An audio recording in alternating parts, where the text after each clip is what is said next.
Alex, do we have everyone in?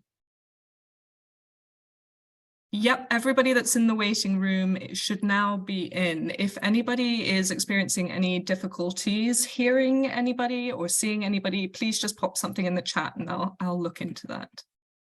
Great, thank you, Alex. Good afternoon, everyone, and thanks for bearing with us. We're just a few minutes late. So welcome to our medieval ceramics from Iran gathering this afternoon from Cambridge. So I'm Neal Spencer. I'm the Deputy Director for Collections and Research here at the Fitzwilliam Museum, part of the University of Cambridge. I'm also co-director of Cambridge Visual Culture, which is convening today's event.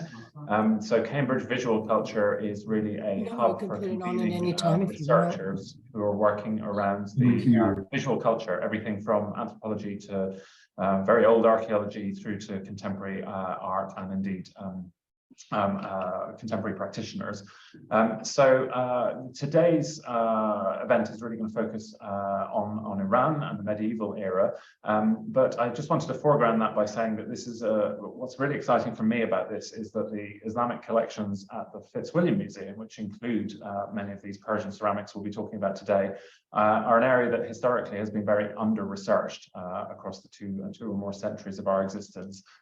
We've never had a dedicated curator for our collections from the Islamic world, and this is something where we really want to drive forward new research. So in that guise, it's really exciting that Flavia has been leading this project on global connections, which is looking at various aspects of our Islamic collections, including some historic casts from the Alhambra, and then the medieval ceramics project that you'll be hearing about today from Flavia and indeed other colleagues who are working with her. I should also say we see Cambridge Visual Culture as being very much a place to, a way of bringing scholars and scholarly perspectives from elsewhere, from beyond Cambridge, so whether that's elsewhere in the UK or around the world. And rather unfortunately, we were hoping to be joined today by Dr. Adès Akbari, who is actually going to be one of our Cambridge Visual Culture visiting fellows this autumn, but due to visa issues, he hasn't got to Cambridge yet. We're hoping it's going to happen in the coming days or weeks. For many of you will know Adès, he's both a practicing artist and a researcher who works on the techniques of tin glazeware. So he's greatly missed today, but I'm sure his arrival in Cambridge will help catalyze further research into these collections. So I'll stop there, and very much looking forward to this, and I'll hand over to Mariam, who's going to introduce this subject today in a bit more detail and with a lot more expertise than me. Mariam. Thank you very much, Neal, and thanks everybody for joining us. And as Neal just mentioned, this study day was supposed to take place while Adès Akbari was in residence as a visiting fellow of Cambridge Visual Culture. And as he also said, and as many of you probably know, Dr. Akbari is an Iranian scholar of the medieval ceramics of Iran, as well as an important ceramic artist, especially in the medium of luster, with works in international collections such as the Victoria and Albert Museum and the Quai Branly in Paris. And sadly, he's not been able to be part of the study day, as he's still waiting to hear whether his visa application to travel to Cambridge has been approved, and he's now been waiting 8 weeks. Nor was Adès able to join us online due to the current instability of internet connections in Iran. But he's very much with us in our hearts and minds, as are all Iranians, at this difficult time of brave protest against social injustice. The objects we will be talking about this afternoon were made in the late 12th and early 13th centuries, but of course they still have a strong resonance for Iranians today, especially when we talk about tiles, as we will do in the first two presentations, which were removed from their original architectural contexts to feed an art market trend that started in the late 19th century. Many of these buildings are mosques, shrines, or mausolea, which still serve local communities who now pray in or visit monuments with denuded walls or graced with modern reconstructions. Though we might be talking about objects that made in a distant past from buildings that seem a long way from Cambridge, it's important for us, and especially those of us who work in museums, to remember this uneasy history, and that these objects and the spaces they come from are deeply meaningful to people living in Iran today. So before we start, I just want to say a word about meeting etiquette. Please keep your speakers muted during the presentations. We'll have time at the end of each presentation for questions, and we hope to have 20 minutes for general discussion at the end of the afternoon, at which point please feel free to unmute and turn on your video to ask questions and engage in discussion. We also have a chat box. You're welcome to type comments and questions in the chat box. And just to remind you that the meeting is being recorded. So without further ado, I'm going to hand over to our first speaker, who's Hossein Nakhai, who's a PhD student in the history of art and architecture at the University of Pittsburgh. And he's going to talk to us about luster tiles. His talk is entitled Paradise Gate on the Qibla Wall, Recontextualizing Luster Tiles of Ali ibn Jafar Shrine in Qom. Hossein, the floor is yours.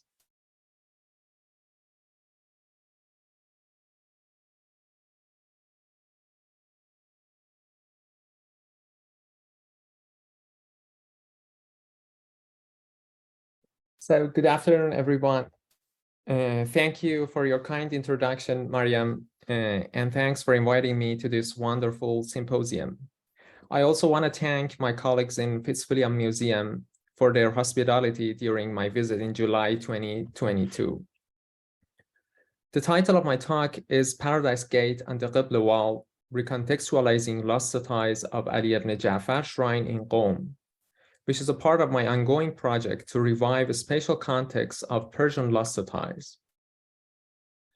The majority of luster tiles are now displayed in museums around the world.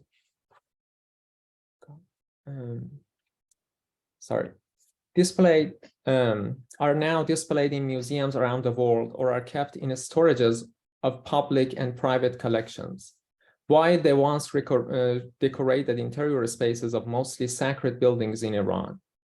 Because of this relocation, tiles are primarily considered as standalone objects, rather than architectural fragments.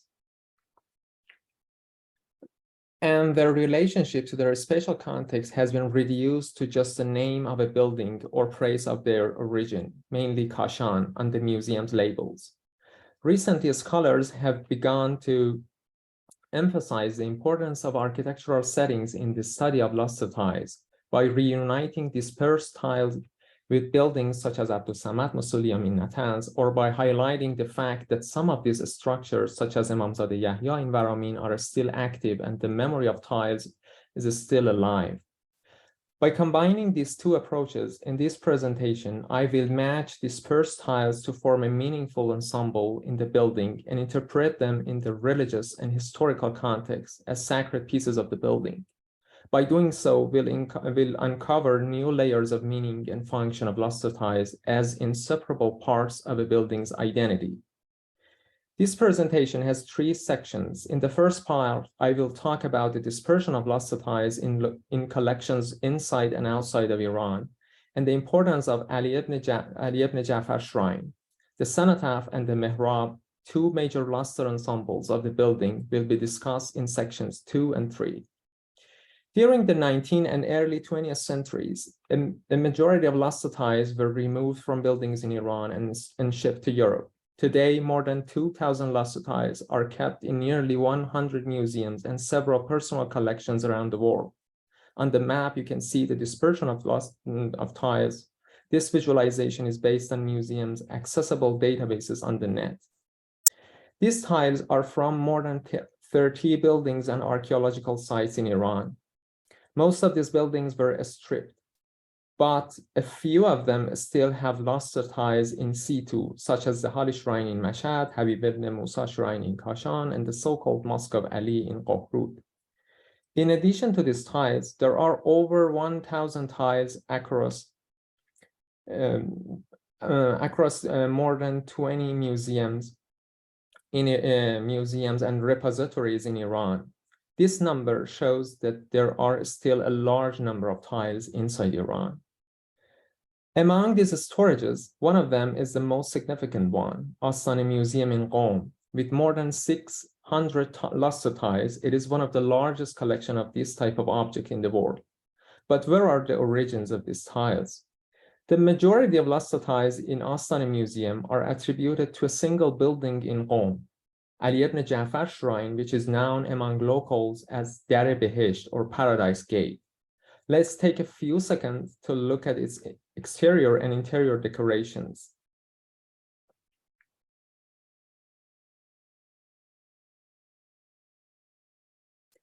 This shrine is quite remarkable among architectural contexts of lustre tiles for at least two reasons.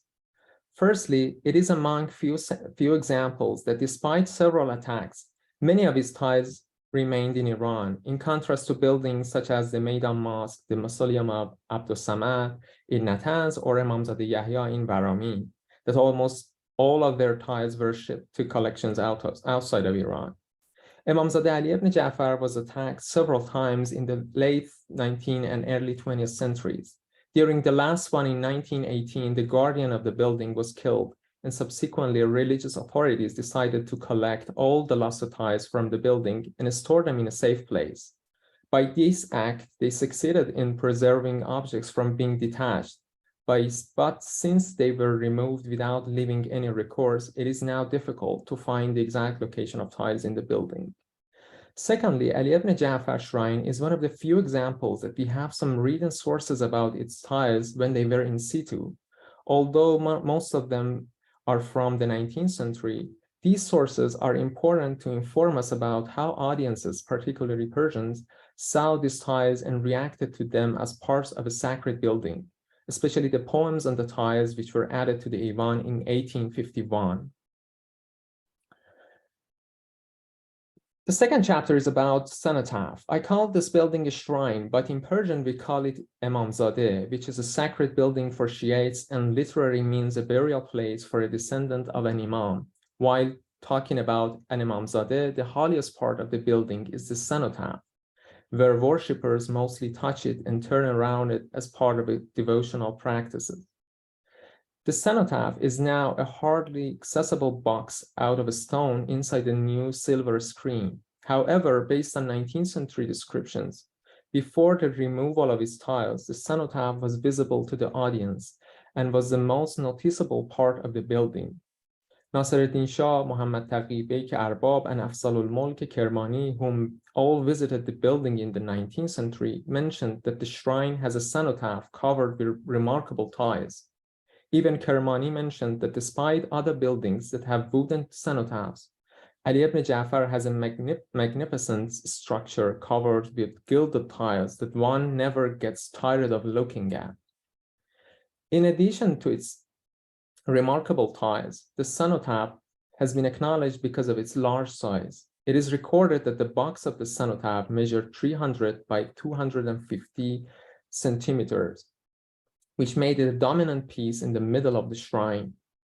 Based on examples that were once covered with lustre tiles, including the Fatima shrine in Qom, the shrine of Habib ibn Musa in Kashan, and excavated cenotaph in Aved, the overall structure of the Ali ibn Ja'far cenotaph was a cubic box covered with lustre tiles on top and 4 side walls. Many tiles that once covered the cenotaph are now on display at Astana Museum in Qom, apart from each other on different walls. About the arrangement of tiles on the cenotaph, we already know that the 6 large rectangular tiles, which have the names of 2 buried, were in the middle of the cenotaph, and 21 rectangular tiles, which bear the names of 14 Shiite saints or Salawat Kabire, were the first border of these lustre pieces. Based on the dimension of the box, 32 tiles with 2 types of inscriptions were the second border of the cenotaph, the blue one. The main inscription is from the 36th chapter or surah of Quran, and it has verses from the beginning to 11. The remainder of this chapter, the verses between 11 and 28, can be found on over 70 tiles that I think encircle the top and bottom parts of the cenotaph, the yellow parts of this model. This idea is based on other examples that remain from the lustre cenotaph, such as in Aved and Kashan. One of the topics of the 11th chapter of Quran or Surah Yasin is resurrection, which made it quite appropriate to be written here on the cenotaph. About the corners, there is a record that Astani Museum has at least one corner tile with 2 centimeter width on each side and 40 centimeter height. Unfortunately, it is not on view and I have no images of that tile. But in Adès, some examples of these types of tiles were excavated in 2006. We need eight of these tiles to cover the corners. This model also shows that in order to cover side walls, we need several star and cross tiles. I mean, in the yellow surfaces of this model. So it seems that many of the tiles that were initially believed to be on the dado belong to the side walls of the cenotaph instead. After locating tiles, we can imagine how worshippers interact with the huge luster box in the middle of the building.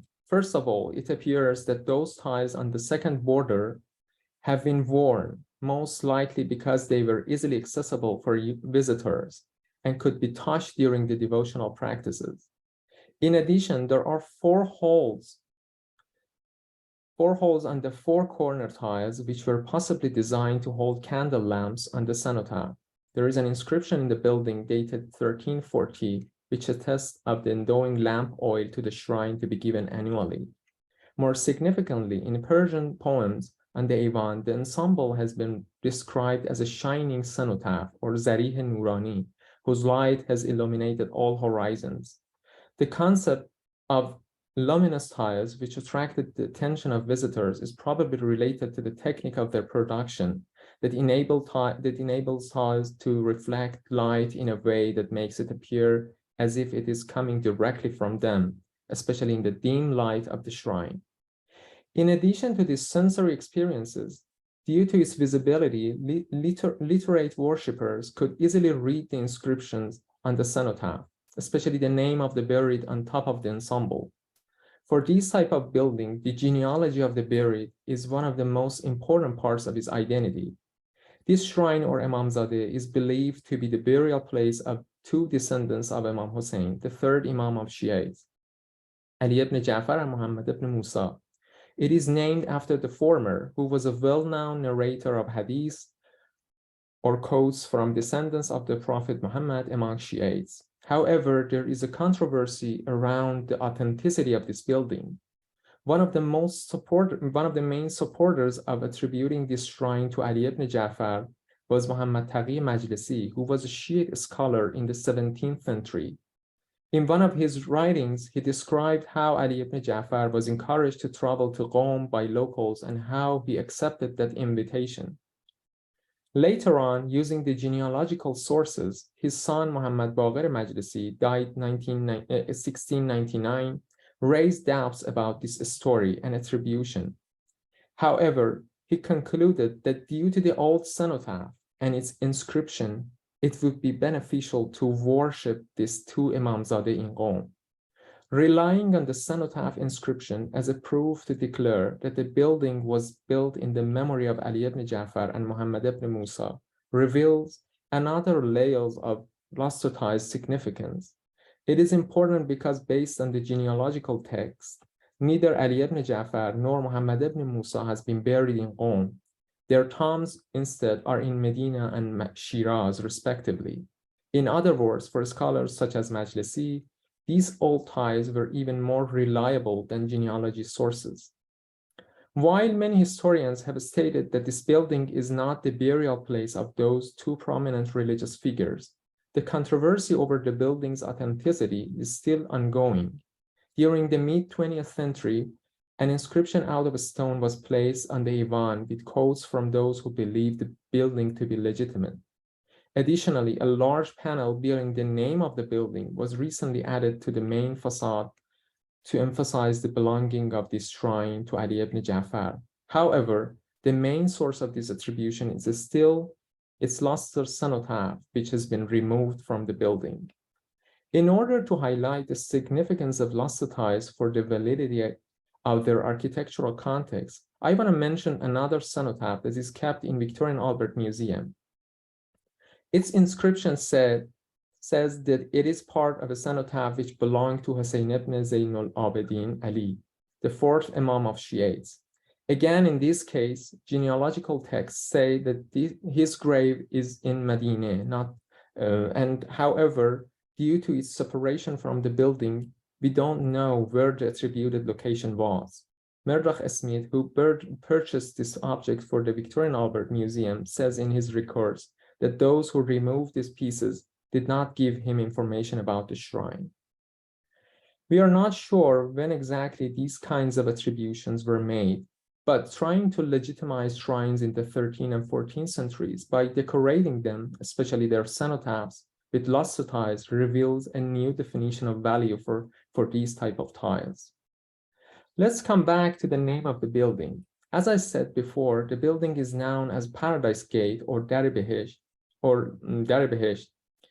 It is not clear how old this name is, but it became common at least from the mid-19th century when the tiles and the Ivan were installed. Paradise Gate has been used to describe the building several times in the poems on these tiles. In one of the verses, the poet claims that there is only one door standing between this shrine and heaven. In another poem, it is claimed that on Friday nights, a door will open from this shrine to the heaven for residents of Qom and all worshippers. This idea appears to be based on a hadith or quote attributed to Imam Reza, the 8th Imam of Shiites, that heaven has 8 doors and one of them is open from Qom. According to Arbab, there was a door on the Qibla wall which was called the door of heaven. He continued by saying that this piece has the shape of a closed door and it is made of tiles similar to the cenotaph. In another description, Qawmi mentioned that on the Qibla wall there are very fine tiles which Europeans wanted to buy at a high price. It is believed that the Paradise Gate, which was the source of this myth, is the luster mihrab that is now on display in the National Museum of Iran. Based on the images on the right taken before it was restored, it appears that the mihrab was the main target for those who wanted to remove tiles from the shrine. But where was the exact place of this mihrab in the building? If you visit the building today and wanted to place a mihrab, you cannot find any imprints of tiles on the walls, same as what you can see in Natanz Baramin. Even no walls have enough space for the mihrab, since its height is 330 centimeters, while the area below the stucco decoration is maximum 210 centimeters. Although we know that the floor level has been changed during the several renovations, it could not fulfill the 120 centimeter differences. However, images of the shrine taken prior to the most recent repairs show how the Quranic stucco inscription that encircles the whole room was scrapped to make space for the building. This way of placing the mihrab is in contrast with pre-designed samples such as Baramin, which has a framework for the mihrab and even border tiles around it, and indicates that the building, the Ali ibn Ja'far shrine, underwent changes prior to the mihrab's installation. It is also possible the mihrab has been taken from another building and installed in the Ali ibn Ja'far shrine. After removing the mihrab and restoring the inscription, its place is no longer distinguishable. However, the memory of the Paradise Gate remained in the building and reflected in its name. Even until recently, new tiles had been installed on the Qibla wall with the hadith that informed the audience of the gate that opened to paradise from Qom. In conclusion, the idea of moving and recontextualizing luster tiles is mostly focused on their mobility between buildings and museums. But examples such as Ali ibn Ja'far reveals that even before considering luster tiles as commodities and starting to detach them in the second half of the 19th century, it was probable for tiles or even a collection of them, such as a mihrab, to be moved between historical buildings and began a new life in a new context. This research proposed that being far or close to the original context does not necessarily guarantee a better understanding of luster tiles. In the case of Ali ibn Ja'far, the shrine is just 31-minute walk away from most of its tiles in the Astani Museum, but all that links them is still a name. Examples like these emphasizes that in order to revive luster tiles as living objects, we need to connect them. We need to connect them with the buildings, not just as parts of a puzzle, but as meaningful pieces of performance, dreams, and stories of the audience. Thank you so much. Thank you so much for saying that. Was fascinating. It's really interesting to think about the medieval movement of these, or slightly post-medieval movement of luster tiles. And so while people are out there thinking about their questions for you, we've got 5 minutes for questions. Please raise your hand or post in the chat.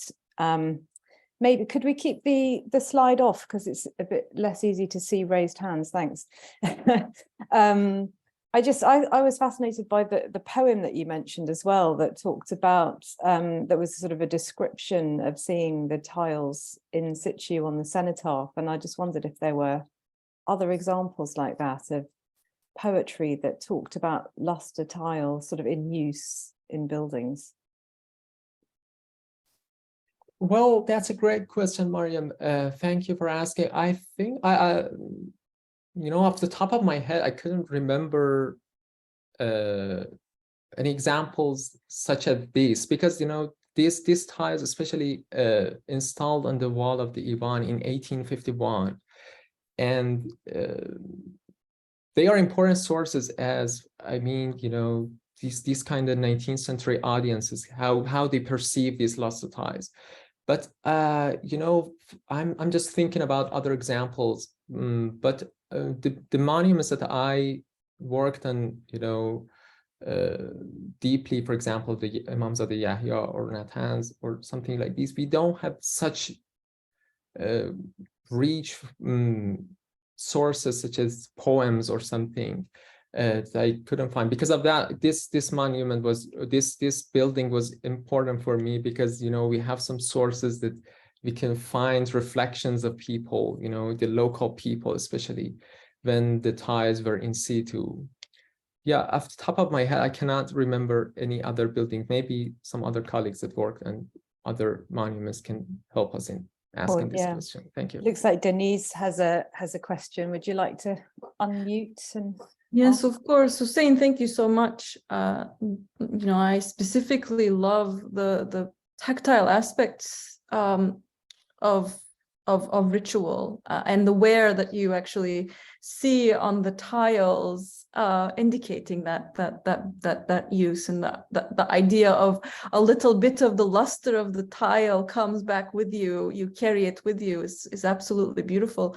My question, and maybe you've already answered, so apologies if I didn't sort of catch it, but are there any endowment documents, Waqf documents that talk specifically about the tiles, their upkeep, their use, their making? And it's again tied to this idea of whether there are other types of sources that you know, like poems that talk to us about the place of these tiles.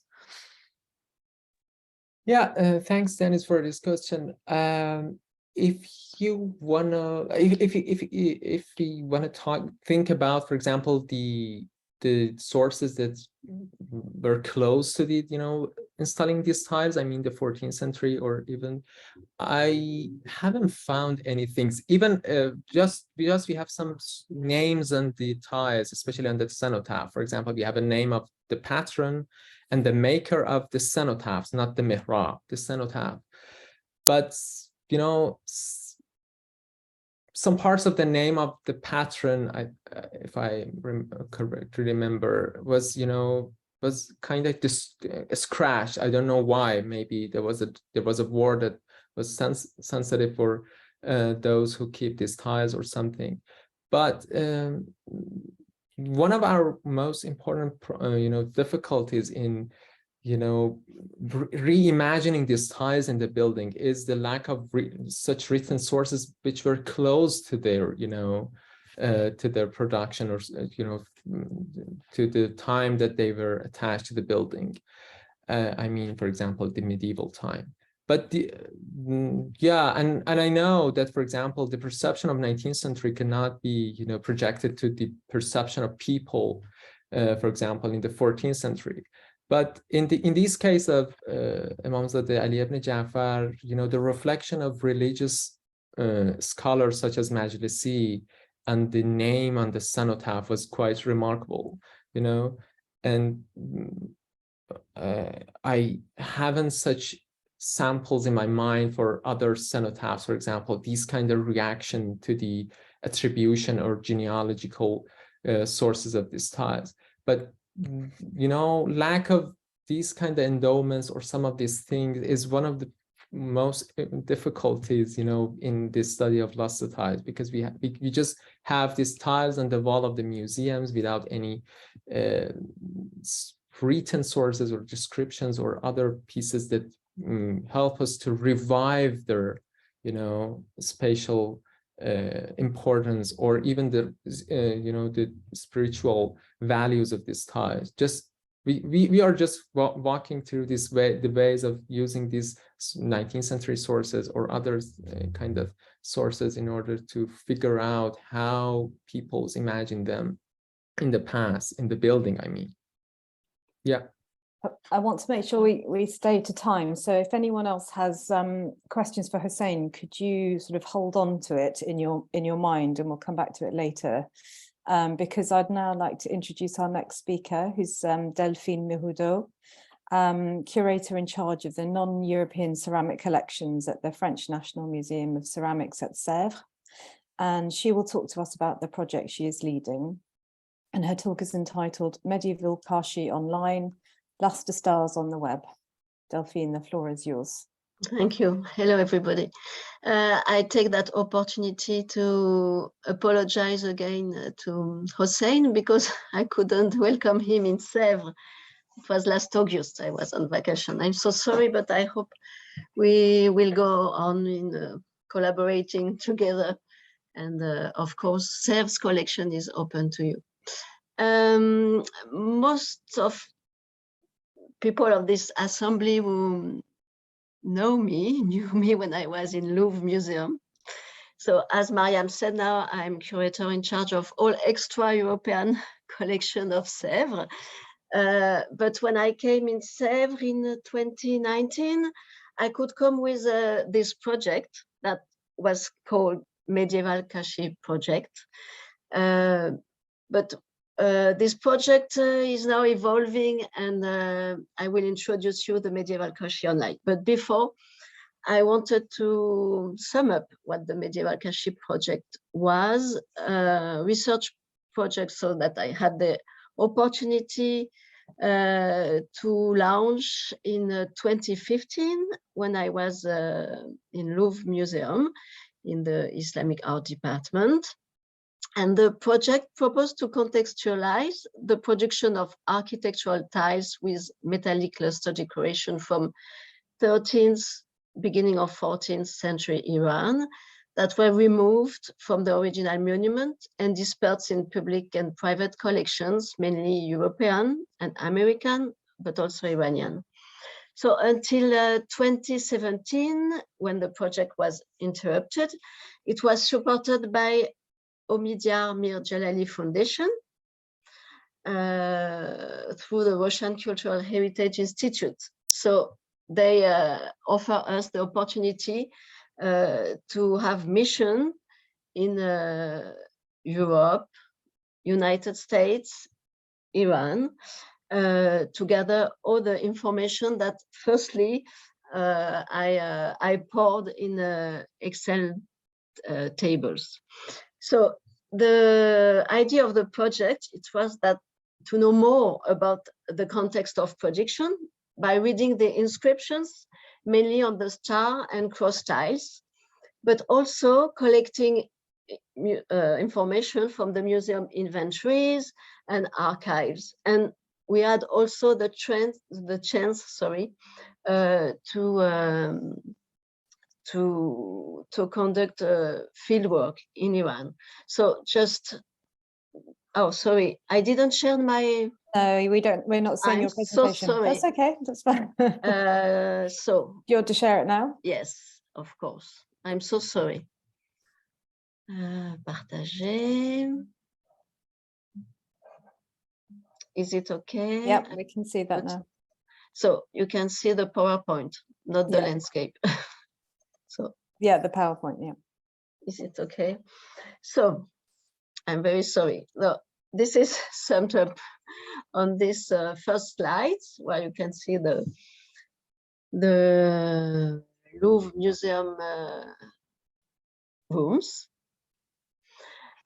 And this is all the collections we had the opportunity to survey in collaboration with Mariam Kolbadi-Nejad, who is currently working at the Azad University in Tehran.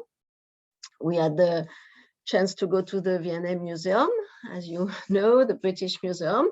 I could have a look also on the collections of Sèvres. Well, you have all the list on the slides. Unfortunately, for United States, my Iranian colleague couldn't get her visa. And it's always the same problem.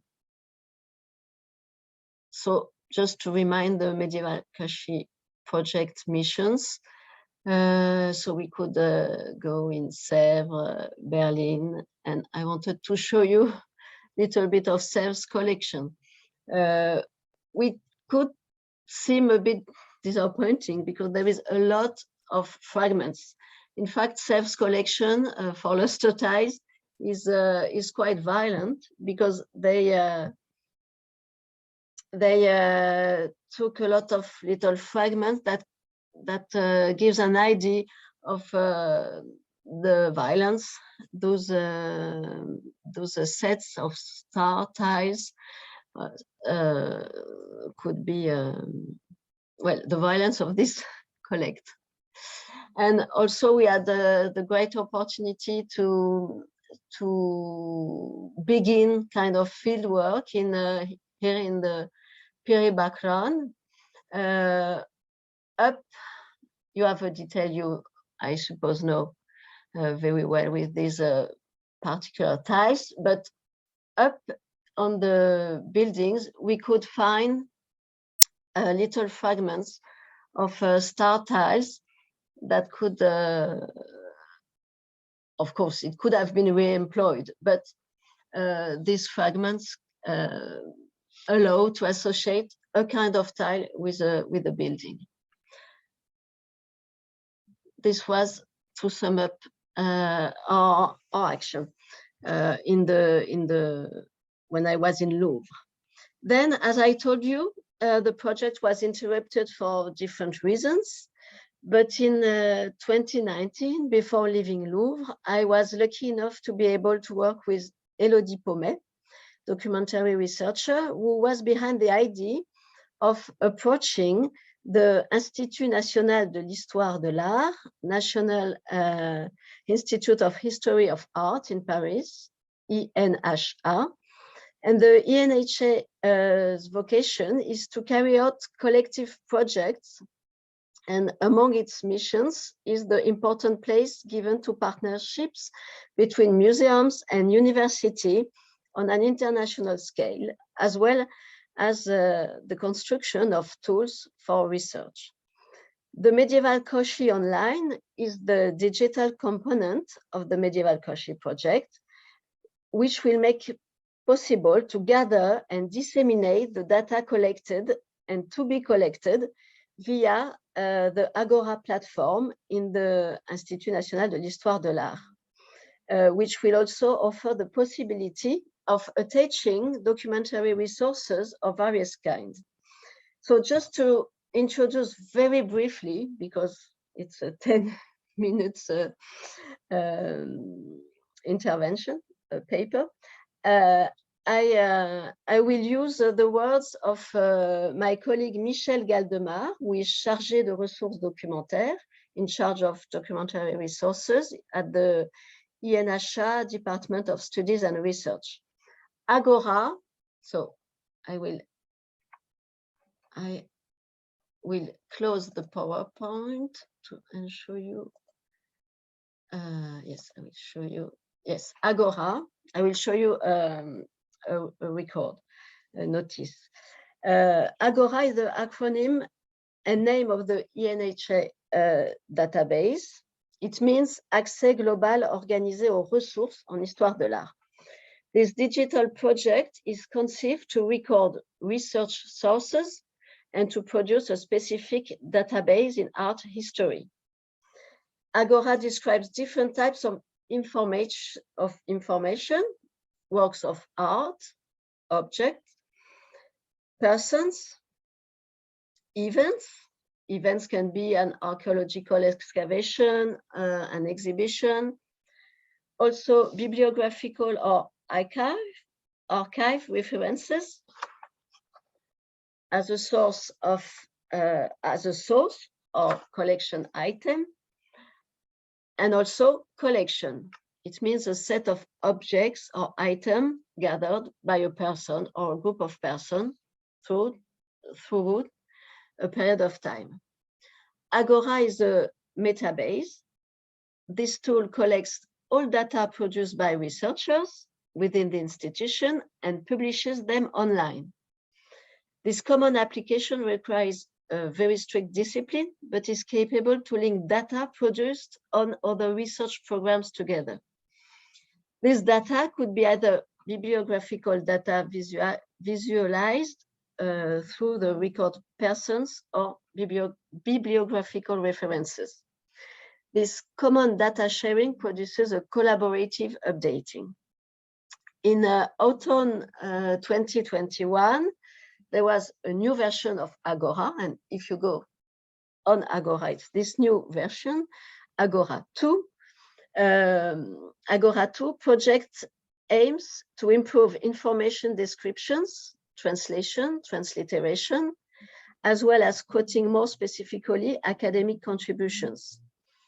Agora shall be bilingual in the future, including both French and English. Some technical possibilities are now possible, such as data visualization, heuristic maps, timelines, dynamic maps, and data expressions within Agora will improve medieval culture online data, such as ceramic provenance and their world dissemination. Do you see, and I apologize for my English, it's a long time I didn't speak English.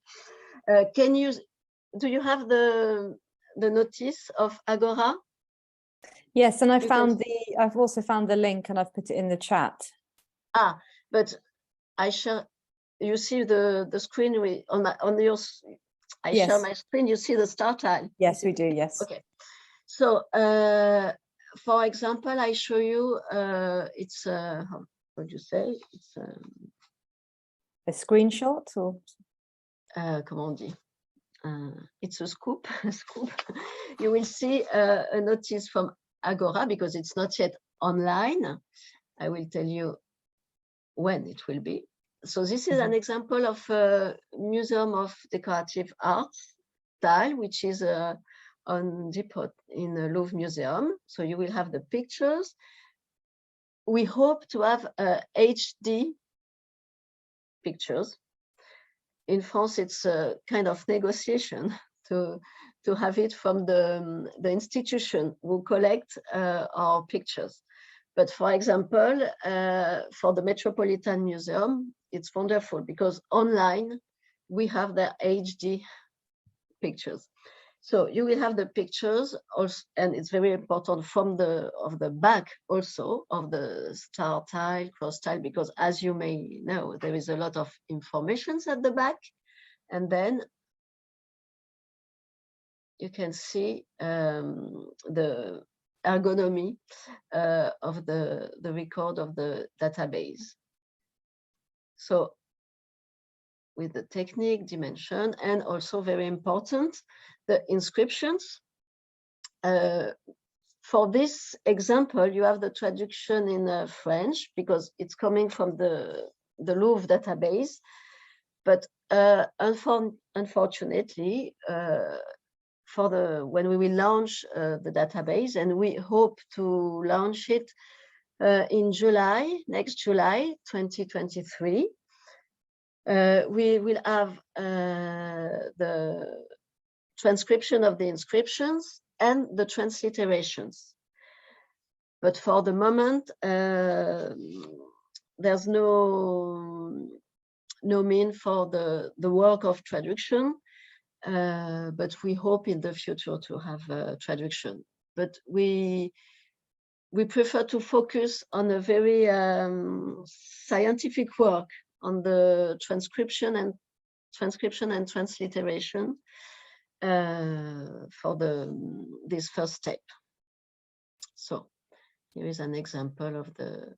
Delphine, will the tiles in the database just be from French collections? So I was coming to that point. It's just that we've run out of time for your presentations. Yes, sorry. I've almost finished. So in its first phase, the Medieval Kashi Online will publish the corpus prospected in the framework. And I will go back to my PowerPoint and show you. Yes. So we'll publish the corpuses prospected in the framework of the Medieval Kashi project, as well as pieces from French national collections. Virginia Grossi, a member of the project team, who is chargée d'études et de recherche at INHA, has launched a nationwide survey of public collection in France in order to identify and integrate new objects in the project. And the project will also integrate the corpus of the Bargello Museum. So here you have the list of the corpuses we'll have in July, and we have the project to collaborate because he's also in the scientific committee, and I thank all the scientific committee. We will collaborate with Dmitry Sadofeyev, and we hope to have also star and cross tile from Hermitage Museum.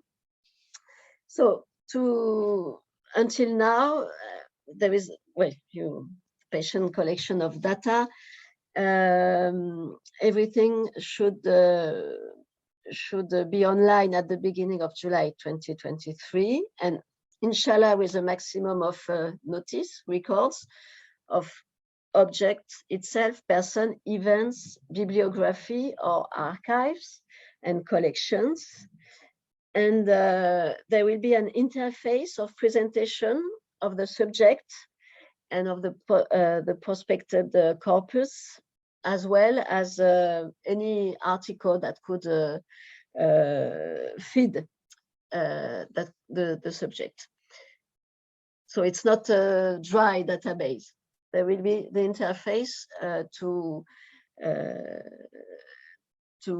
to give a maximum of material to apprehend the corpuses. I'm sorry for my English. No, don't worry at all. It's difficult to give a presentation in another language.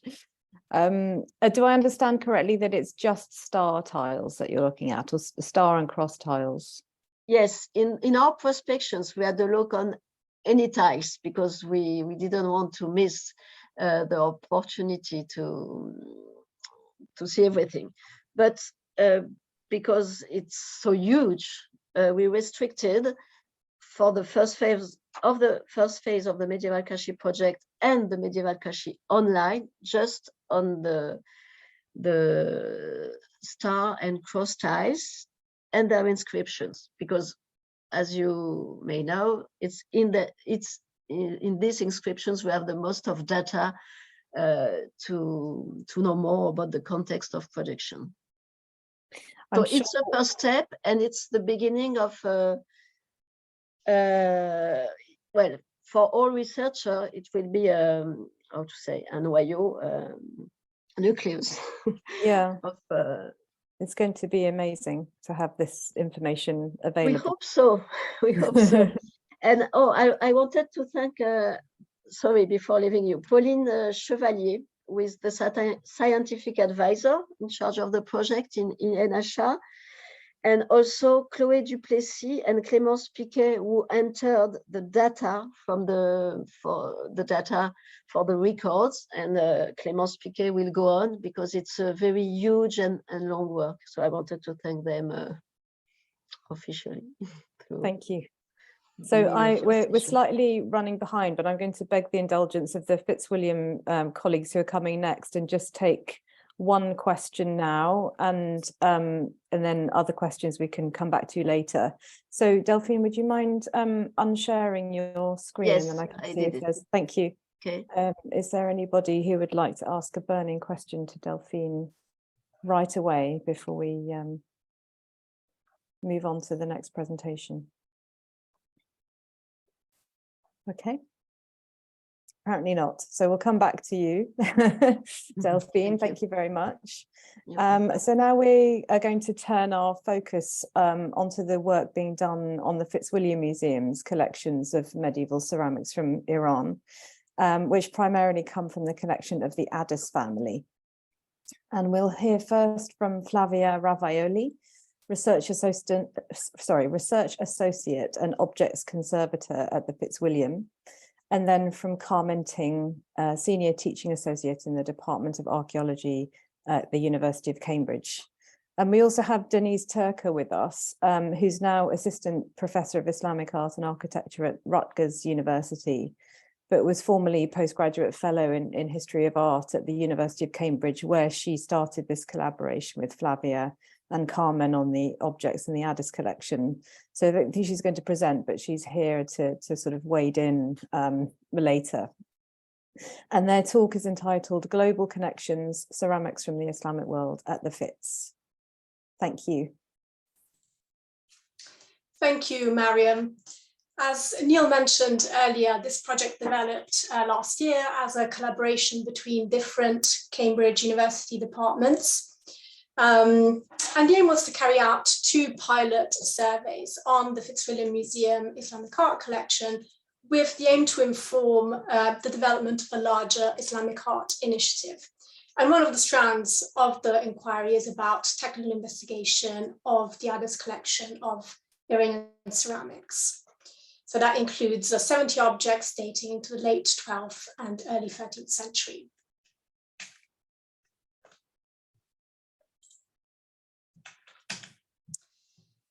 The brothers Clement and Emile Adès had acquired a vast collection of 115 pieces of glazed ceramics in Cairo in the mid-1940s. And it comprises luster, minai, celadon, underglazed, painted, and turquoise ware. And unusually for Iranian ceramics, the majority of the Adès collection pieces remain intact. And I say unusually because the Islamic world, of course, has no tradition of burial with grave goods. So most pieces are discovered as fragments, often from sites with ancient rubbish dumps. And most objects are believed to be part of the so-called Gorgan hoard, and thought to have been buried in storage jars, possibly by a merchant to safeguard them from the destruction from the oncoming Mongol invasions, which swept through Asia in 1220. However, much about the origin of these objects remains obscure. So the sites were dug between the 1920s and the 1940s by a series of commercial excavations. The only official run excavation in 1925 was quite limited in scope. And by the time Mehmedi Bahrami first published the Gorgan finds in 1949, most of the pieces were already in private collections. There's a bit of confusion between Gorgan and the site where they were actually found, Jurjan, which is 60 miles southeast of the Caspian Sea, while Gorgan is 30 miles south of the ancient Jurjan, but they were displayed in the National Museum in Gorgan, hence the name. And key objects have since been exhibited in Cairo in 1947 and in London in 1969-1976. And 80 of these objects went on long-term loan to the Fitzwilliam Museum from Raymond Adès, who inherited the collection from his father, Emile Adès, in October 1946. And he writes that his father told him that he had bought all the pieces in the previous year. In 2019, through the Arts Council England Cultural Gift Scheme, ownership of the objects was transferred to 6 UK museums where they had been on long-term loan. And that includes, of course, the Fitzwilliam Museum with 70 objects kindly gifted from Timothy, Anthony, Jane, and Rosemary Adès. But just a very brief history of the Islamic collection at the Fitz. So Sir Sidney Cockerell, director of the Fitzwilliam Museum between 1908 and 1937, first established the collection, particularly the Islamic pottery collection, which was going to develop to become internationally important. And Oscar Raphael, a leading collector and scholar of Eastern art, was then appointed honorary keeper, and from 1924. And from then, the Islamic collection grew significantly. And the first major acquisition was made under his guidance of over 130 pieces by Frank Brangwyn, the artist, predominantly Iranian, from between the 12th and the 14th century. On his death, Raphael left his collection to the Fitzwilliam and the British Museum, and some of his objects remain the most significant at the Fitz, such as the beautiful lustre dish with a shoal of fish, mid-13th, mid-14th century. Then another honorary keeper, Lord Alan Barlow, who himself possessed one of the largest but also most significant collections at the time, the majority of which went to the Ashmolean, but some came to the Fitz, including this beautiful hawk in lustre. And the final really significant bequest that came to the Fitz was from Henry Scipio Reitlinger, and both the Fitz and the Ashmolean, respectively, were bequeathed the collections of the Reitlinger brothers, including this very important example of early blue and white ware. Now, the conservation and examination of the collection at the Fitz has led to important discoveries. A conservation survey in 2011 established that a lot of the ceramics from the Brangwyn collection that arrived in 1935 and must have been mended at some point before then, had animal glues that were failing and posed a real risk of catastrophic damage. So, for example, this silhouette ware bowl from the 12th century, during conservation, it was found that it had been repaired probably a century earlier using sherds that had been manufactured especially to integrate the losses. And the reason the conservator at the time was able to establish this was that the glaze went over the edge of the sherd, and also there were none of the very sharp break edges that one might expect to find on a fragmented piece. And it was eventually put back together once it had been carefully documented, but using modern conservation techniques that include removable fills. But just as an example to say the kind of challenges that Islamic ceramics pose to the conservator and to those examining them, which come from really their success during the 19th and 20th century, and which led to the presence of many restoration workshops that used techniques that included, for example, sandwiching. So the creation of fragments from one glazed side on the interior and from another fragment, the glazed exterior, that were then pieced together with cement to fit the gap. Or the creation of what we would now call complete fakes made from a patchwork of sherds coming from different parts. So we see how the boundaries between the concepts of fake and restoration were certainly very blurry. So this led me to examine the Adès collection, looking for alterations and enhancements.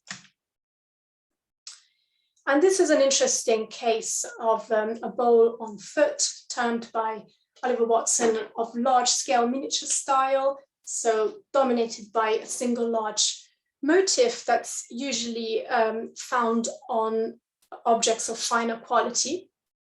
So with two confronting figures with a small tree. And if you look very carefully at the detail image in the top corner, you can see how part of the rim has been replaced. And actually the sherds that were used are very likely to come from a similar object with a smaller circumference. So you can see how the rim from the other object has actually been broken into 4 pieces that were then spaced out to fit the larger circumference of this dish. And they must have also been thicker than needed, because when we look carefully at the back, we see how they've been sanded down quite aggressively to the point that the glaze has been entirely removed. And we know this was done when they were already in place, because we see how the sanding also abraded the surrounding fill. So actually the material you see around these sherds from another part is entirely a reconstruction. And you can see how it has that yellowish tinge that we'll notice on other ceramics from the period as well. So this bottle was also interesting. You see here a couple of photos taken under UV light. So it's clear from the image to the right that there must have been a strong impact, and part of the shoulder, the part just below the shoulder, must have broken off, and then it was reattached, but it didn't really fit very well, so it required quite a bit of fill. And from the image on the left, you see how the neck of the bottle was reattached.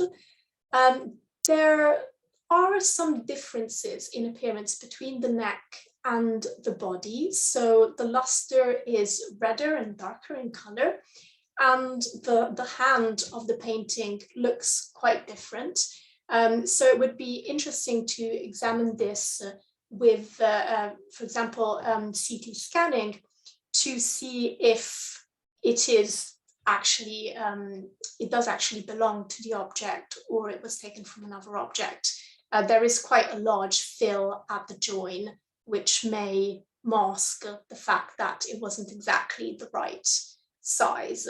The shape is plausible because there's a similar object also reportedly found at Gorgan in a private collection, the Curator collection at the Dallas Museum of Art. But that, of course, does not exclude the possibility that it came from another but similar vessel. And the fills, the slip-colored fills, are also very yellow on this one. I also looked for signs of different restoration techniques with the hope of linking them to different workshops. So this conical bowl with 2 opposed birds was an outlier when we carried out elemental analysis. And you'll see how it's been reconstructed from various fragments, also with a few fills, though not as extensive as the others we've seen. But the style of the restoration is definitely different. It's far messier. You can see the fingerprints left on the back, where the paint was kind of smeared all over the original surface when the fill was painted in place. And you can see the image on the right shows a sherd that looks original, but when it was put back together, it probably remained a bit proud of the surface because it was, again, sanded very aggressively to the point that most of the glaze is removed. So it is professionally restored, but a different approach compared to the previous vessels we've looked at. And this is a really outstanding dish, very large in size, with a design of 15 seated women. and the river with 3 fish and bands of calligraphy around the rim. You can see again how it's been reconstructed from many pieces, and the lower rim is almost entirely a fill. And it's interesting, you see from these detailed images how skillful really the inpainting here has been. They've even copied the original technique of creating the calligraphy in reserve from the luster. So the luster-like paint has been applied, and then the calligraphy has been scratched out. And on the back, again, we observe these very yellowed fills, the same color as the others we pointed out before. And the yellowing is probably due to aging. They would have likely been a much better match in color when they were made.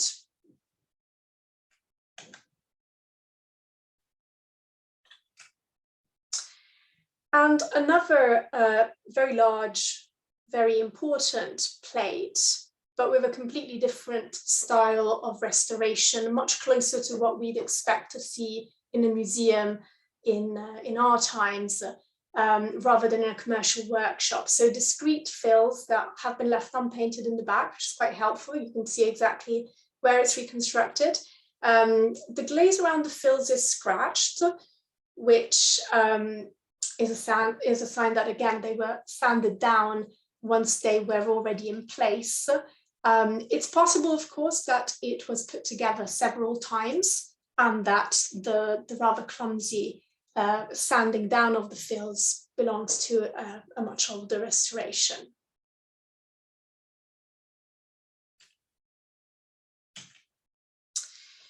Now, as part of the project, we looked at developing a non-invasive analytical protocol to examine the ceramics. Now, the fact that most objects in the collections are intact presents a challenge when it comes to identifying the techniques and the materials and studying the microstructural properties, which usually requires sampling to create petrographic slides or thin sections. So as part of the pilot project, we tested a range of non-invasive techniques with the aim of developing a protocol that could be useful, not just for this, but more broadly to examine any glazed ceramics in a museum context. We started out with the simplest examination techniques, UV and microscopic examination, and then some that we hadn't used before. This is optical coherence tomography, which you're likely to be familiar with if you've been to the optometrist lately, as it's most commonly used to scan the back of the eye. But in the past decade, it's been usefully applied to the structural examination of artworks with semi-transparent subsurface layers. So a low intensity white light is used, which is harmless to objects, and its interference with matter that moderately absorbs and scatters light creates tomographs, which are high-resolution cross-sectional images. It is non-contact, it's fast and portable, and it's been used successfully to examine varnishes on paintings, underdrawings and reverse paintings on glass, and to examine the structure and preservation of historic vitreous material.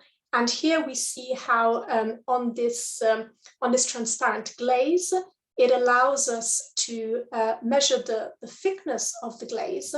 And you can see the image in the top right corner is a microscopic image of the blue and the black and the white colors. And you can see how the black that was painted on the glaze is actually visible in the tomograph as being a thicker layer where the light doesn't penetrate, while the blue is completely dispersed in the glaze and the light penetrates very well. So a promising technique. A three-dimensional microscope was very helpful, if a simple technique, but very powerful because it also has a high dynamic range, which combines images at different light levels and a 3D view that is helpful to study the surface tomography. And the instrument also calculates the height of the position of the lens when it's at focus, which results in height data and detailed texture information. And on this polychrome Minai bowl, it was helpful in observing the painting technique. So something that's been observed by others as well, how in Minai painting, often there's an underdrawing, if you will, that's painted by a more skilled workman, and then the colors are applied and a second layer or a second outline is applied. You can see the detail in the face. We also employed a range of more commonly used non-invasive analytical techniques, X-ray fluorescence for elemental analysis and Raman spectroscopy to provide information on chemical structure, phase, crystallinity, and molecular interactions.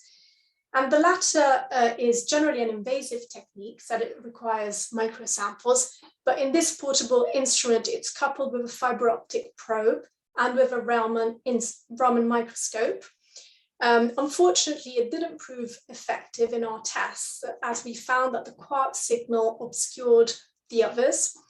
Another reason it didn't quite work might be that it's more effective with ordered materials rather than with glass, which is amorphous. Two different instruments were used for XRF analysis, a portable instrument with a larger spot size to examine and compare the elemental composition of the ceramic body and the glazes, of which Carmen will talk about in a second, and an Artex standing micro XRF instrument, which has a smaller spot size and is helpful for qualitative analysis of the finer decoration on Minai wares, for example, as well as examining the pigments in restored areas.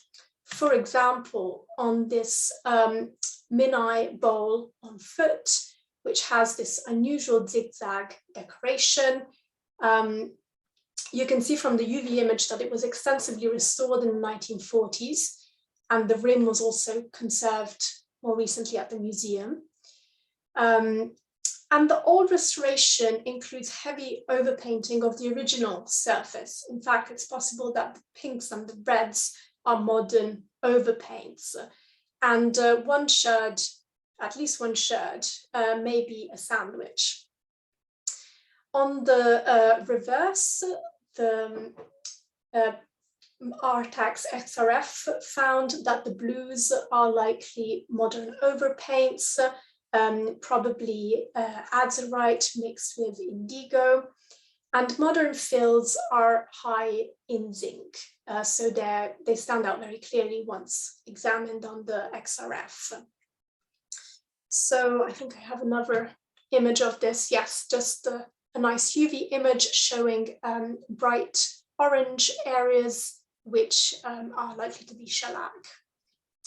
That's it from me, and I'm going to pass the mic to Carmen.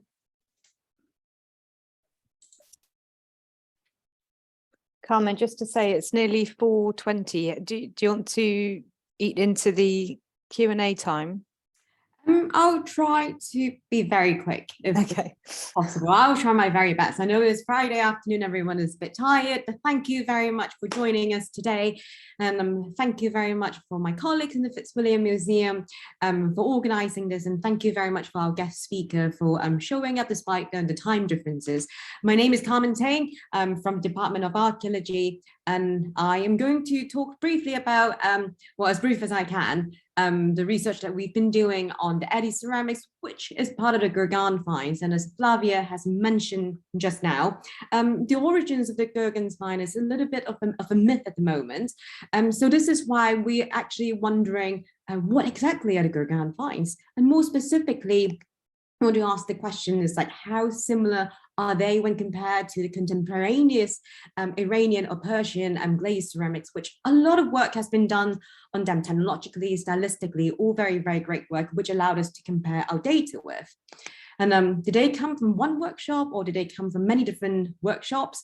And the million-dollar question, of course, is were they coming from Kashan or Gorgan? A debate that has been going on and revived because of the ceramic conference that Mariam has organized last year.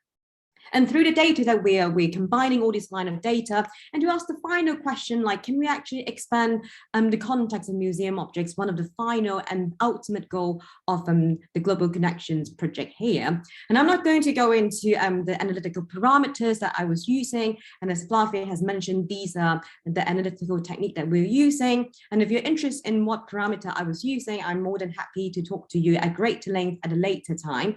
But we're just going to focus more specifically. As you can see here, this is the portable X-ray fluorescence, or what we call the PXRF. And we've been doing on approximately 40 ceramics at the moment, and we are hoping that we're going to expand our analysis within the Fitzwilliam Museum, and also with our colleagues who has the Adès collections all over the UK. But let's just have a quick look at the data, qualitatively speaking, which just focus on the absence and presence of certain elements using the PXRF, which is a very good indicator of what kinds of raw materials that were being used to make these beautiful glazed ceramics. Well, not to disappoint you. Rental income, I tell you, honestly. Sorry. Go for it, Carmen. I just muted them. Okay, I'm so sorry. So I hate to disappoint you, but then the result that we are having here is actually quite standard in our understanding of the medieval Persian ceramics. The analysis of the ceramic body shows that they have very, very high selective concentrations, suggesting that they're what we call stone paste body or fritware, mostly made of quartz and glass and a little bit of clay. And some of these ceramics, they have an opaque alkaline glaze, which has very, very high lead and very high tin concentrations. And these are the wear types that you can see they were made using the opaque alkaline glaze over the stone paste body. And of course, we also have some examples that have a clear alkaline glaze with very low lead and low tin concentrations. And these are the wear types. And as for the pigments that were being used to decorate these beautiful vessels, again, nothing out of ordinary, as you would expect, copper and silver for the luster and cobalt for the blue. But what's interesting here, as you can see, and the point that Flavia has mentioned as well, is that we do see some variation in the luster color. So one may wonder, why do they have very different color? A point that hopefully I'm going to get back to if time allows. And again, in benign wear, as you can see, the pigment here is nothing out of ordinary, as you would have expected to see to use to decorate medieval ceramics from Iran at that time. Everything and nothing out of ordinary. So let's just jump quickly. Oh, we do have one exception, maybe actually two, but we only analyzed one. And this is the only examples that we've analyzed so far that doesn't have a stone paste body. It has a clay body. And then after the clay was being formed into the bowls, they have an aluminum very rich white slip, and then they do the decoration, and then a high lead glaze was being applied on top. But let's focus on so let's just leave these exception aside, focusing on the stone paste ceramics that we have here. And if we look at the data in a more qualitative way, and it allows us to do this because we have done a very rigorous process of calibrating our equipment, comparing that with our standards. So I can assure you the data we're presenting here, they have a good, within reasonable limit accuracy and precision. Again, concept that I'm not going to go very deeply into at the moment, but we can talk about this in the discussion. Just a quick look at the data. As you can see, if I cross-reference that with the wear types, there seems to be some very good pattern here. And I choose specifically titanium and zirconium in this case, because these two elements are actually quite significant in our understanding of how the glass, and something that I mentioned is a major element that we use to make the stone paste pottery. And as you can see here, we can briefly see the separation of samples, and the samples with high tin, high lead, the opaque glaze, and they seem to have a very high tin and high zirconium in the body. And then for the samples that is have the transparent glaze with very low lead, low tin concentration, and they tend to have lower zirconium and titanium in the ceramic body. I'm not going to make too much speculation here, but then a new study have just come out being done by a team in Orleans by my colleague Nadine Shabili, suggesting that the glass that was locally made in Gorgan, and they have very high zirconium concentration. I'm just thinking, are we looking, could this be the indication that we're looking for to have suggested that some of these glazed ceramics could have been produced in Gorgan? But of course, I'm not saying that this is just a hypothesis that is worthy for us to explore further. And focusing more specifically on the lusterware, because this is constitutes the majority of our collection. Again, focusing on certain elements, and these are the elements that are representative of the raw materials that we use to make the glaze, and cross-reference that with the vessel forms, as you can see also here. There seems to be some kind of patterning in which, well, the closed vessels, they seem to have produced at a very different time from the open vessels, which makes us start thinking that, could it be, are we looking at the case in which all these lusterware, they were coming from a single workshop, and within this workshop, different vessel forms were being produced in different batches? Well, one time they're producing the open vessels, and another time they're producing the closed vessels.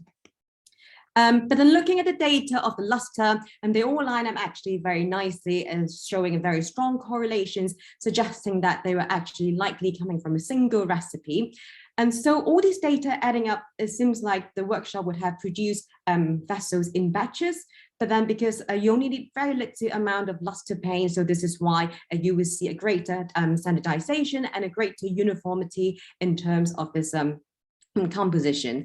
And that leads us back to one of the questions we asked a bit earlier, in terms of whether there's variations we see in the luster color, were they caused by different recipes, or were they actually made by different firing atmospheres, and obviously also drawing from other experiments that has been done by other researchers, and comparing that with our data. It seems to be we're looking at a case that well, one single luster recipe was used, and the variation we are seeing seems to be caused by firing in different atmospheres. As you can see here, they don't really vary that much. Even for the very, very red vases we see here, it just sits very, very nicely in the middle along all the concentration here. Well, not only the color of the luster varies, but we're also looking at is the standard of executing luster painting also seems to vary. As you can see here, it seems like they didn't really plan out all these like whole floral very nicely. So sometimes they would have to draw like a half floral pattern here as a gap filler, and this is very common and not only just one vessel. We see this quite consistently across our collection. And then in this case, as you can also see here, they would have like much paint around the bases, as if they didn't really quite bother to clear up the mistake that we're making, or maybe it's not mistake, but then to make it tidier.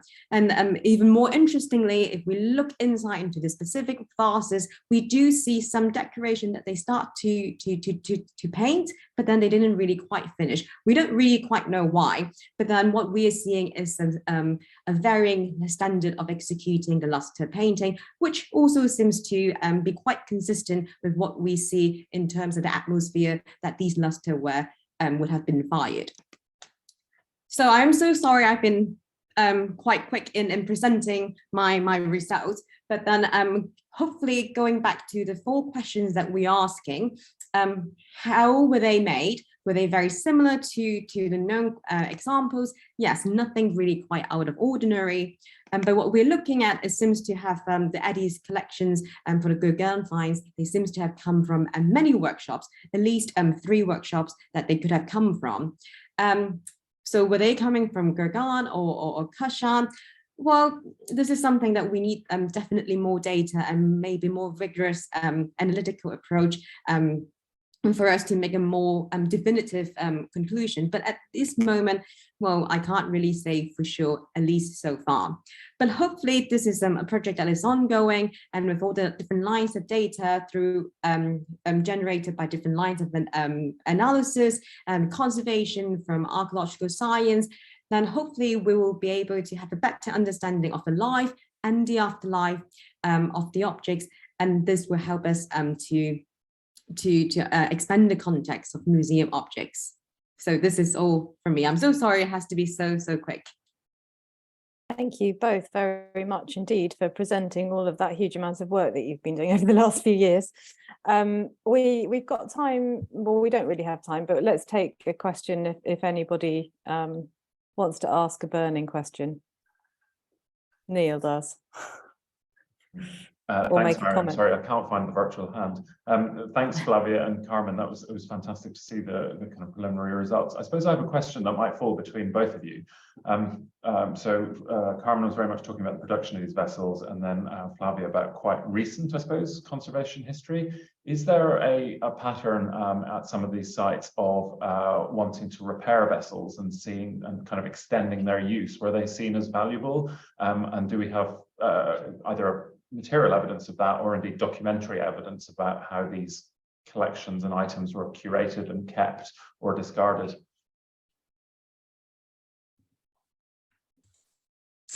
So I remember reading about ancient medieval repairs that were found in the archaeological record, and also of lost wares from the time that weren't quite perfect. In fact, some had gone wrong quite significantly in the firing process, but were still considered good enough to be sold.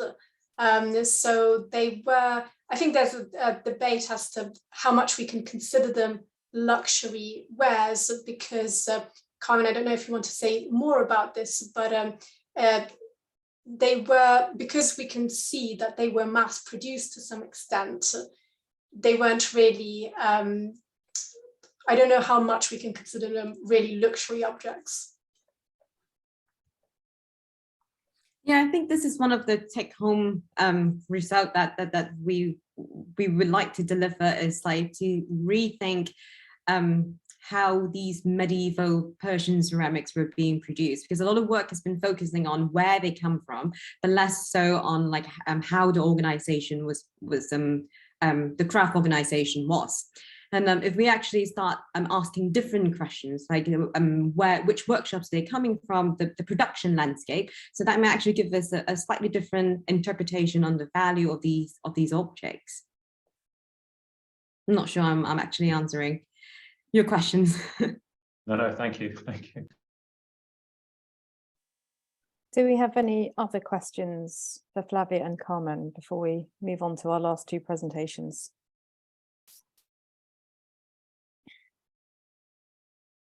So we're going to stick with the Adès collection now. So as we've heard already from Flavia and Carmen, the objects from the Adès collections are said to have been found at Gorgan or Gorgan, near the Caspian Sea in northeast Iran. And they're thought to have been buried to save them from the imminent threat of the Mongol invasions in the 1220s. So scholars have suggested that this was the stock of a ceramic merchant who was burying them for protection and in the hopes of coming back later to retrieve them, but sadly never did. So this is thought to have been a hoard unearthed, which, you know, he never came back. So the hoard was eventually unearthed in the early 20th century in circumstances that are not very clearly understood. And by the 1940s had been sold in Egypt to the Adès family. So members of this family subsequently relocated to England, and objects from the family were placed in several collections around the UK on long-term loans. For the Fitzwilliam, this loan began with Raymond Adès in 1948, as you said, Flavia. For the other collections, I'm actually not sure when the objects were first placed on loan. Maybe we'll hear more about that in a second. The V&A received a donation of 35 objects from Clement Adès, who was Raymond's uncle, in 1977 and 1978, given in memory of his wife. But in 2019, the Adès family kindly decided to gift the loaned objects to the institutions in which they were placed, so that the V&A acquired a further 6 pieces, the British Museum acquired 18, the Fitzwilliam acquired 70, I believe, enlarging its already important collection of Islamic ceramics, and Durham University's Oriental Museum acquired 6 pieces, and Bristol Museum and Art Gallery acquired 13, and a further 8 were donated to the Ashmolean Museum in Oxford. So this makes a total of 156 ceramics, and possibly more out there. So could there really have been 156 objects in a single hoard? That's one of my questions. So the objects from this hoard have been separated for most of the last 100 years. And it's interesting for us to think about looking at them as a group again across all of these UK collections and starting to see the connections between objects, as well as considering all of the questions that Carmen and Flavia have raised in their presentations. And when Adès Akbari is finally able to join us, we hope also to be able to add a better understanding of the archaeological context of Gorgan itself, which is undergoing excavations again today by Iranian scholars. So we'll now hear brief presentations about the Adès collections in Durham. Firstly, from Rachel Barkley, Senior Curator at the Oriental Museum in Durham. And then from Kate Newman, so the Adès collection in Bristol will come second with a presentation by Kate Newnham, who is Senior Curator of Visual Arts at Bristol Museum and Art Gallery. And then we'll close the afternoon session with hopefully about 15 minutes of time for discussion. So thank you. Rachel, do you want to go ahead? Yes, thank you. Hopefully you're now seeing my screen. So I will try and keep this as swift as possible, as you say, just a very quick introduction. So the Oriental Museum, if my slides will move, is better known for our Chinese ceramics than our Islamic ceramics. The MacDonald collection forming quite literally the backbone of our Chinese gallery and the Chinese collections.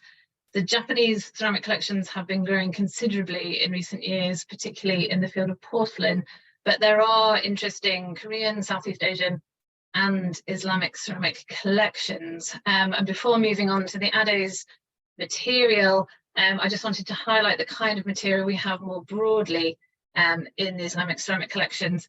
Most of this has been collected to support teaching, with a particular emphasis on writing, scripts, calligraphy. That's how the choices have been made by my predecessors. But with reference to the Adès material, as you say, yes, we just have the 6 pieces which were initially loaned by Timothy Adès.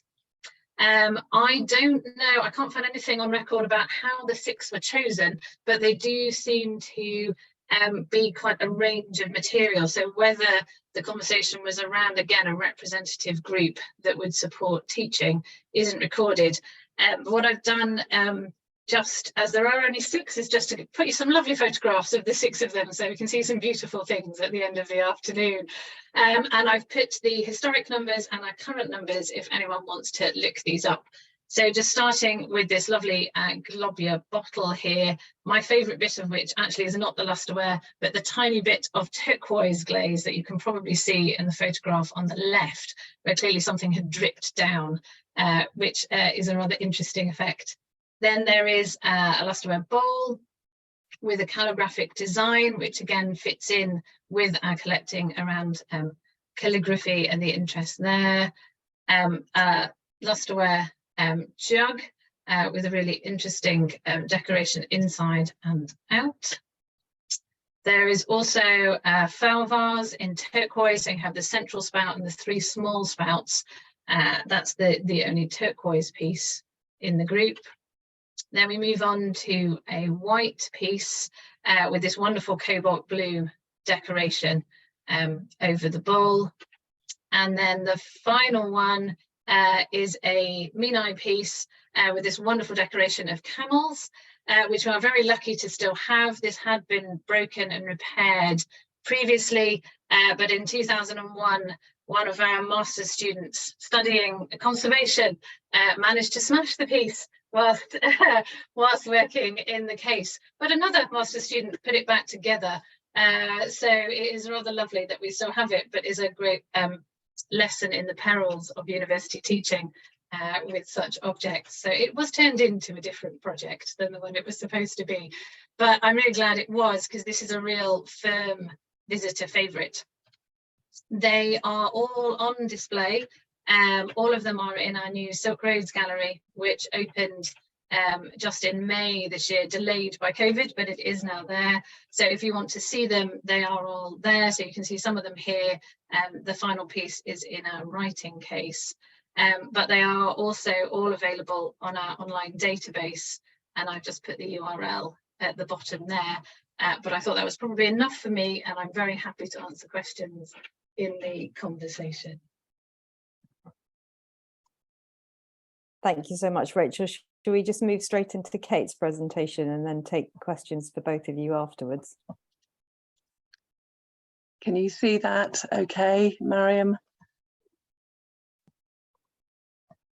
Can you see my screen? Yeah, yes. Yes, okay. yes, I can. Yes. So, good afternoon, everybody. I'll just talk, following Rachel's presentation, introduce the 13 pieces from originally loaned by Raymond Adès in 1989 to Bristol Museum, since given kindly by his 4 children to Bristol Museum and Art Gallery through the government's cultural gift scheme, which is really wonderful for us. So these are the 13 pieces fitting into the time period that we've been discussing for the Gorgan hoard. A range, as you see, of different colours and designs, and these have been continuously on display since 1989 and are very popular items with our visitors. I'll just whiz through to give you an idea of the types of wares. Some magnificent bowls. I mean, it's incredible that these are still more or less intact after 800 years, isn't it? What really interests our visitors, particularly young visitors and young Muslim visitors, is the depiction of human and animal forms on 5 of these pieces. And we've had very interesting discussions led by our participation team about the representation of humans and animals over the years, which do crop up in Islamic art. Similar to the piece at Durham, some absolutely wonderful bottles. Again, incredible survivals, covered with calligraphy, with good wishes and poetry. And on the piece on the left has some wonderful antelopes running round the shoulder there. It's really interesting, as with many museum collections, to think of how different forms copied each other. Different forms were copied in different materials. So these ceramic forms probably copying metal originals, or maybe was there some influence between with the designs of glass as well.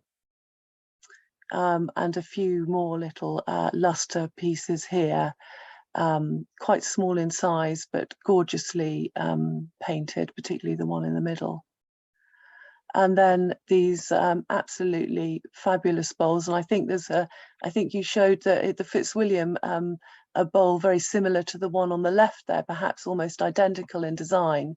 So I think one of the beauties of this project that we're working on now is comparing and contrasting what is in the different subgroups of the Adès collection around UK museums, but also other museum collections around the world with this type of material. And a few pieces here, turquoise glaze, and a lovely little blue and white bowl here on the right with radial lines. There's a very, very similar one in the British Museum's collection.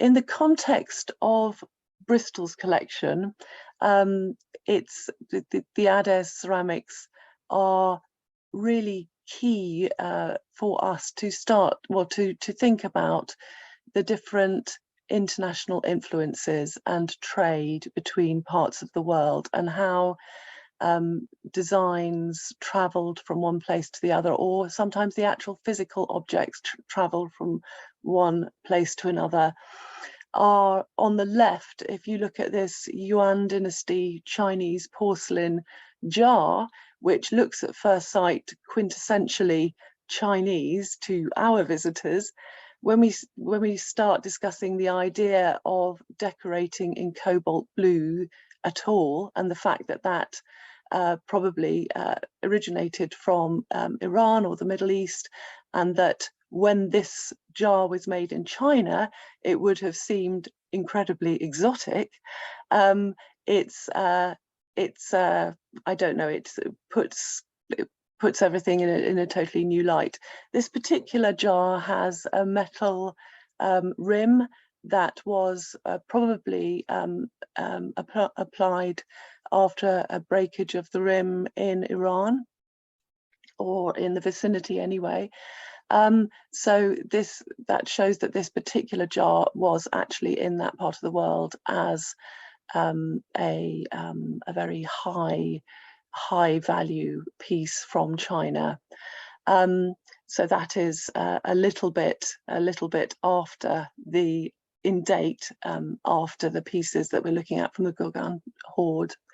Then in the middle there, I just thought I'd pop in a piece of tin glazed earthenware from Bristol's collection. So Bristol was a big manufacturer of tin glazed earthenware, which of course was influenced by the ceramics of Iran and the Middle East. This particular one I was just spotting that looks very like one I think that was on the screen from the Fitzwilliam's collection, with the handles and the central spout. So we know this is a posset pot for drinking a kind of milky drink with alcohol in it, and that's sort of set me off thinking about this shape. And on the right, a large planter that was given to Bristol's collection in 1836 by Mr. Smith, which Mariam knows pretty well.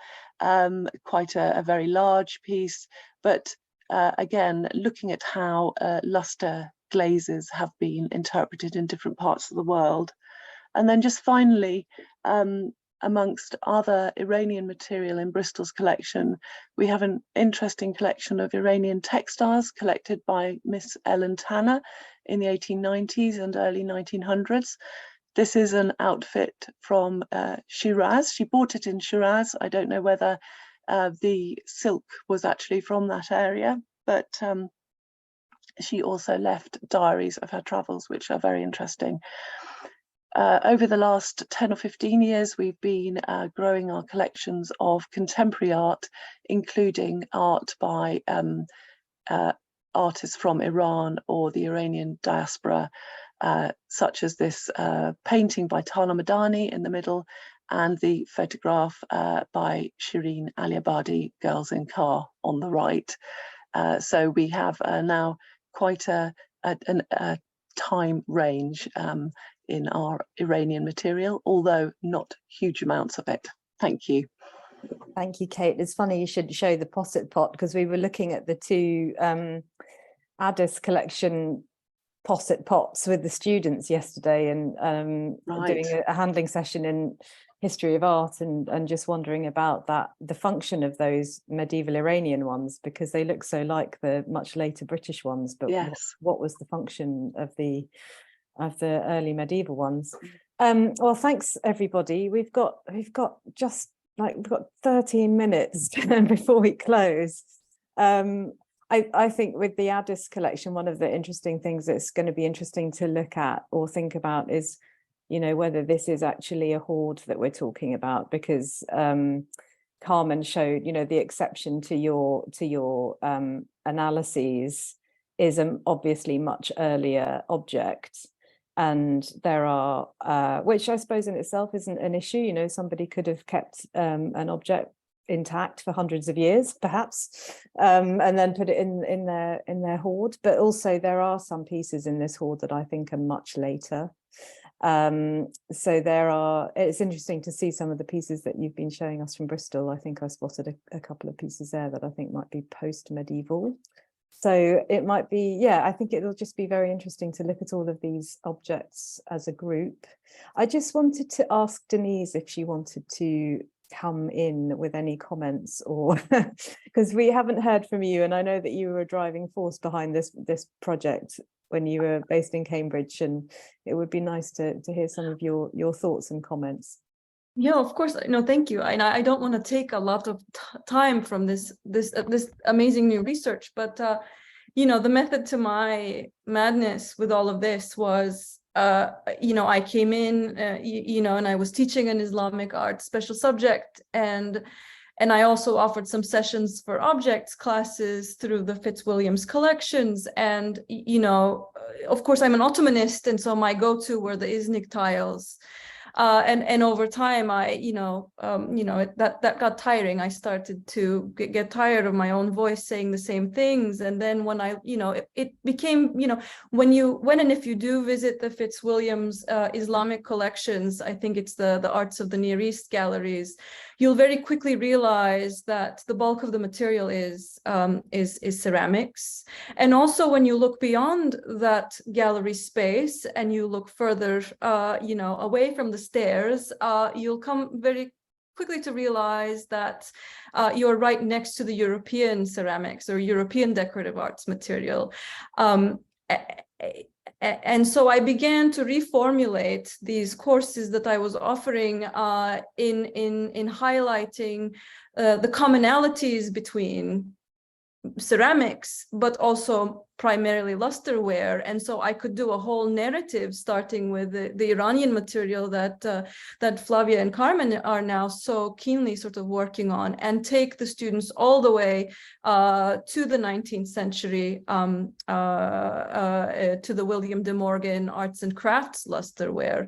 And so I think our desired end goal here with Flavia and Carmen is to be able to offer the public some insights on sort of technical changes in lusterware across time and space, right? That is our desired end goal, and hence the title of Global Connections. But we've started with Iranian lusterware, and I think I'll take the opportunity to raise a question. And Margaret, I'm seeing you're leaving, but please don't, if you can stay for 10 more minutes. I am very, very interested in hearing more from Flavia and Carmen about more on the sort of, I don't want to say forgeries necessarily, but the kind of recompletion attempts in the 19th and 20th centuries. How many of these objects do we think were sort of put back or completed later on?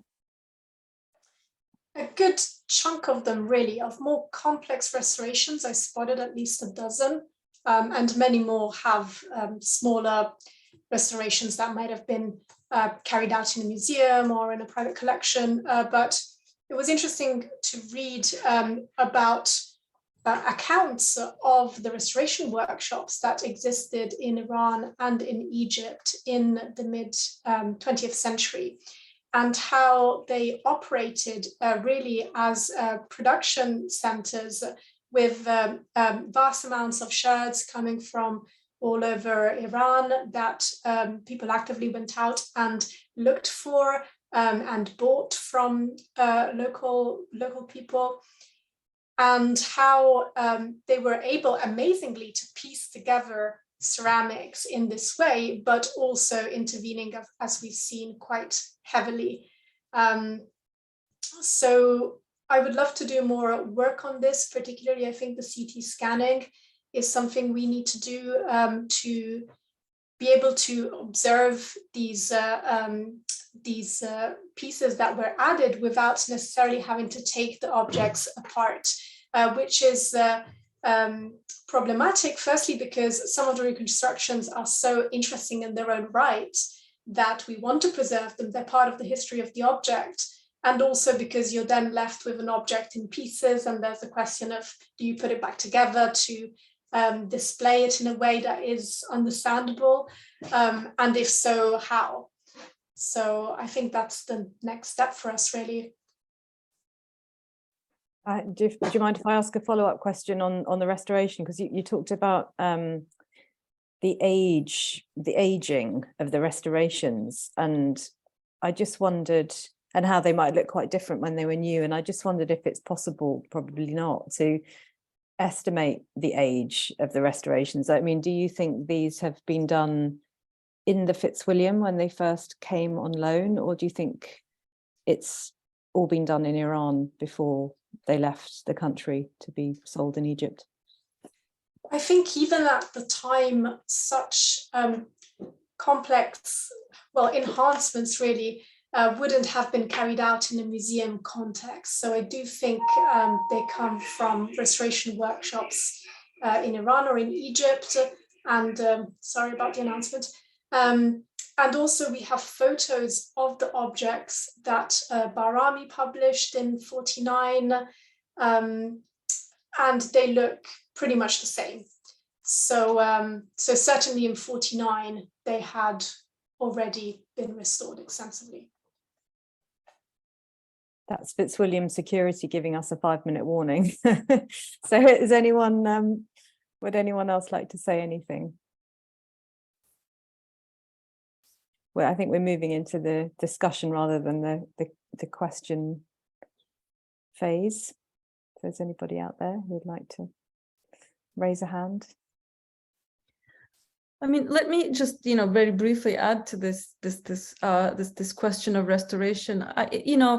It might be interesting, and we can't really get to it through Fitzwilliam's archives, but there's a dealer called Matusian that I remember in the sort of corner of my eye, sort of over-indexing when he's talking about the Gorgan finds, how remarkably complete they are, how sort of remarkably untouched they are when this material was sort of being brought over into the UK collection. So it would be fantastic for the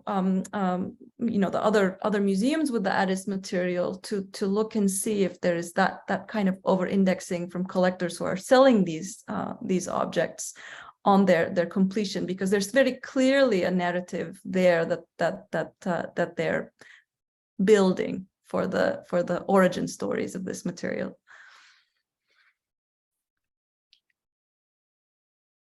Sally, would you like to ask a question? Yes. Okay, I'm an artist and I'm just interested, so I'm not an academic or anything, but this idea of the restoration workshops, collecting all these shards together, would that then be overseen by, the people recreating those or remaking the bowls or objects? Would that then be, how would they work from a drawing or from other objects, or would they be directed, or is that just not really interesting question? But those are all very good questions, I think. It's sort of interesting, isn't it? If you can imagine, like, when something's shattered and someone has to take that decision on what this object might be then, or they have part objects, or is that sort of? So part of the problem is that these were commercial workshops that produced objects for the art market. So they didn't easily share their secrets. So we only have a few accounts, mostly of art dealers at the time, who went and visited, but were granted limited access. So we really don't know very much about how they operated. Fascinating. Yeah, feels kind of really contemporary somehow. I apologize, I need to leave because the museum is shutting. Thank you, Flavia. Maybe we should take that as our cue to wind up proceedings, but thank you so much. I've got lots of questions, but hopefully we'll have the opportunity to have a smaller discussion at some point to talk about how we might move forward with some of these ideas that we've been talking about. But thank you so much to all of our speakers. I think Neal had to leave, but I'm wondering whether Alex is here and would like to just say one final word before we all close the session? I am here, not the best lighting, but yeah, I just wanted to say a very quick and massive thank you to all of our speakers and to our attendees, those that participated. This event was run as a collaborative effort between Flavia's Global Connections project, which she's working on with many colleagues here today, and Cambridge Visual Culture. As Mariam mentioned, it was designed to coordinate with Adès Akbari's fellowship, which as a result of our Home Office's inefficiency has not been able to materialize, but we look forward to welcoming him in the future. If you are interested in any more of our events, please check our website. And if you have any follow-up questions, do feel free to get in touch with the CVC via Eventbrite or indeed my email. So thank you. And thank you, Mariam, so much for convening. That was wonderful. My pleasure. Nice to see everybody. Thank you. Thanks.